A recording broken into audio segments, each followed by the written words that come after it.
بسم اللہ الرحمن الرحیم۔ عرب کی عورتیں حضرت بی بی فاطمہ الزہرا رضی اللہ تعالیٰ عنہ کو بہت ہی غریب سمجھتی تھی، کیونکہ حضرت بی بی فاطمہ رضی اللہ تعالیٰ عنہ ہر وقت سادگی میں رہتی تھی۔ اس لیے عرب کی عورتیں بی بی فاطمہ رضی اللہ تعالیٰ عنہ کو بہت ہی غریب سمجھتی تھی۔ حضرت بی بی فاطمہ رضی اللہ تعالیٰ عنہ کی سخاوت کی باتیں کچھ عورتیں کرنے لگیں۔ ان عورتوں میں سے ایک منافق عورت بولی کہ میں نہیں مانتی کہ بنت رسول اللہ صلی اللہ علیہ وسلم کے پاس کوئی معجزہ ہے یا کوئی دولت ہے، وہ ہر وقت سادگی میں رہتی ہیں۔ اس بات کو جاننے کے لیے وہ منافق عورت حضرت بی بی فاطمہ رضی اللہ تعالیٰ عنہ کے گھر پہنچی تو آپ رضی اللہ تعالیٰ عنہ نے دروازہ کھولا، اس عورت کو اندر بلایا، گھر میں بٹھایا تو وہ عورت بولنے لگی، اے بنت رسول اللہ صلی اللہ علیہ وسلم، آپ کی سخاوت کے چرچے سرعام ہو رہے ہیں، آج میں بھی چاہوں گی کہ آپ مجھے بھی کچھ دکھائیں۔ حضرت بی بی فاطمہ رضی اللہ تعالیٰ عنہ فرمانے لگی کہ اللہ تبارک و تعالیٰ نے ہر انسان کو وہ عطا کیا ہے جو اس کے لیے بہتر ہے۔ بی بی فاطمہ رضی اللہ تعالیٰ عنہ فرمانے لگی، اے عورت، وہ نعمت دیکھو جو اللہ تبارک و تعالیٰ نے تمہیں جسم کی صورت میں عطا کی ہے،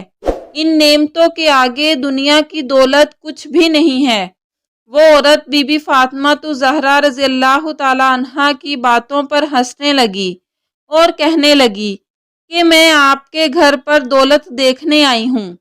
کہ آپ کے پاس کتنی دولت ہے۔ وہ عورت کہنے لگی کہ آپ مجھے کوئی دولت یا معجزہ دکھا دیں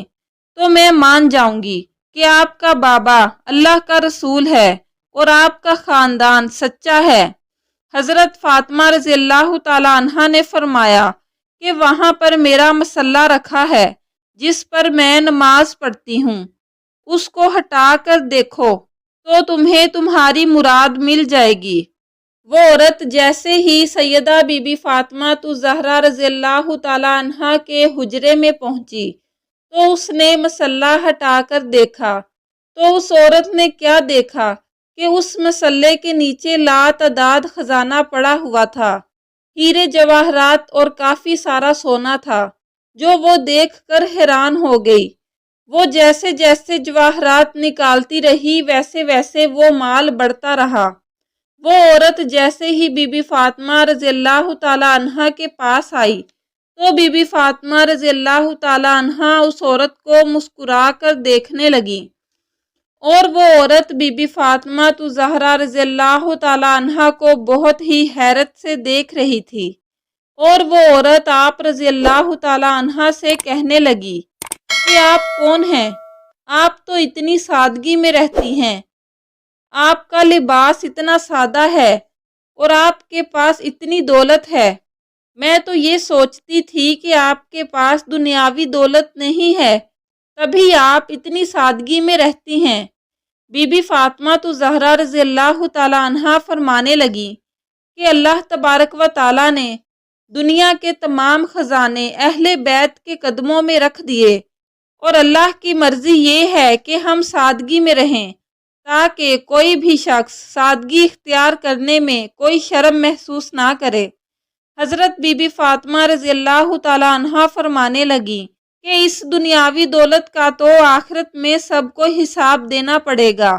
جیسے ہی اس عورت نے آپ کا معجزہ اور مقام دیکھا تو وہ قدموں میں گر پڑی اور وہ عورت رو کر کہنے لگی کہ اے رسول خدا صلی اللہ علیہ وسلم کی پیاری بیٹی، مجھے معاف کر دیجئے، آپ کا بابا اللہ تبارک و تعالیٰ کا سچا رسول ہے، میں اس بات کو تسلیم کرتی ہوں کہ آپ کا گھر اور آپ اللہ کے بہت ہی قریب ہیں، اور آج میں بھی اسلام قبول کرتی ہوں اور کلمہ پڑھتی ہوں۔ سلام ہو رسول اللہ صلی اللہ علیہ وسلم کی پیاری بیٹی کی سخاوت پر، جس کو کفار بھی دیکھ کر مسلمان ہو جاتے تھے۔ بی بی فاطمہ رضی اللہ تعالیٰ عنہ کے پاس جو کچھ بھی تھا وہ سب آپ نے اللہ تبارک و تعالیٰ کی راہ میں دے دیا اور اپنے پاس کچھ بھی نہ رکھا۔ بی بی فاطمہ رضی اللہ تعالیٰ عنہا اپنے گھر کے سارے کام اپنے ہاتھوں سے خود کیا کرتی تھی، بچوں کی پرورش بھی کرتی اور گھر میں سارا دن چکی میں آٹا بھی پیسا کرتی تھی۔ آپ رضی اللہ تعالیٰ عنہا ہر وقت سادگی میں رہتی۔ ایک بار ایک عورت بی بی فاطمہ رضی اللہ تعالیٰ عنہا کے پاس آئی اور کہنے لگی، اے بنت رسول اللہ صلی اللہ علیہ وآلہ وسلم، میرے 3 سوال ہیں۔ پہلا یہ کہ کوئی ایسا عمل ہے جس سے انسان کے سارے گناہ معاف ہو جائیں، اور دوسرا سوال یہ کہ اللہ تبارک و تعالیٰ کے نزدیک سب سے افضل کون سا گھر ہے، اور تیسرا سوال انسان اور جنت کے بیچ میں کتنا فاصلہ ہے۔ یہ بات سن کر بی بی فاطمہ رضی اللہ تعالیٰ عنہا فرمانے لگی کہ میں نے اپنے ابا حضور صلی اللہ علیہ وآلہ وسلم سے سنا ہے کہ اپنے والدین کی خدمت کرنا ایک ایسا عمل ہے کہ اللہ تبارک و تعالیٰ انسان کے گناہ ایسے معاف کر دیتا ہے جیسے آگ لکڑی کو ختم کر دیتی ہے۔ اور تمہارا دوسرا سوال تھا کہ اللہ تبارک و تعالیٰ کے نزدیک کون سا گھر زیادہ افضل ہے۔ جس گھر میں عورتوں کا پردہ جتنا افضل ہوگا، اللہ تبارک و تعالیٰ کے نزدیک اس گھر کا مقام بھی افضل ہوتا جائے گا۔